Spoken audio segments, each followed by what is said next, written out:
अध्यक्ष महोदय, पूज्य गुरुजन वर्ग आणि येथे जमलेल्या माझ्या तमाम शिवभक्ती बांधवांनो, आज 19 फेब्रुवारी आपण सर्वजण एका अशा महापुरुषाचा उत्सव साजरा करण्यासाठी जमलो आहोत, ज्याच्या नावाने आजही अन्याय करणाऱ्याची छाती धडपडते आणि अन्यायाविरुद्ध लढणाऱ्याच्या मनगटात मुक्तीचे बळ येते. सह्याद्रीच्या कुशीतून एक हिरा चमकला, भगवा टिळा चंदनाचा शिवनेरीवर प्रकटला. सह्याद्रीच्या कुशीतून एक हिरा चमकला, भगवा टिळा चंदनाचा शिवनेरीवर प्रकटला. हातात घेऊन तलवार शत्रूवर तो गरजला, हातात घेऊन तलवार शत्रूवर तो गरजला.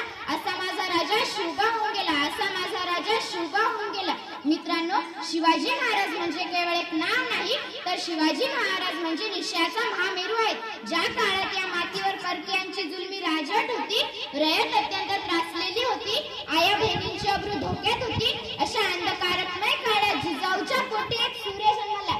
त्यांनी तलवारीच्या जोरावर नाही, तर माणसाच्या प्रेमाच्या जोरावर सुराज्य उभं केलं. महाराजांनी आपल्याला शिकवलं की संकट किती मोठं असलं तरी जिद्द आणि बुद्धीच्या जोरावर त्यावर मात करता येते.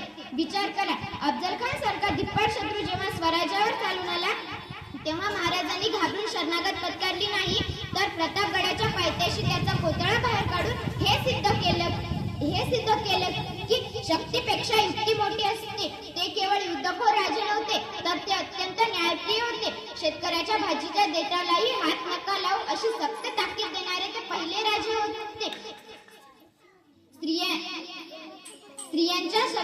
शत्रूच्या स्त्रियांना मातेचा दर्जा देऊन त्यांचा सन्मान करण्याची शिकवण त्यांनी जगाला दिली.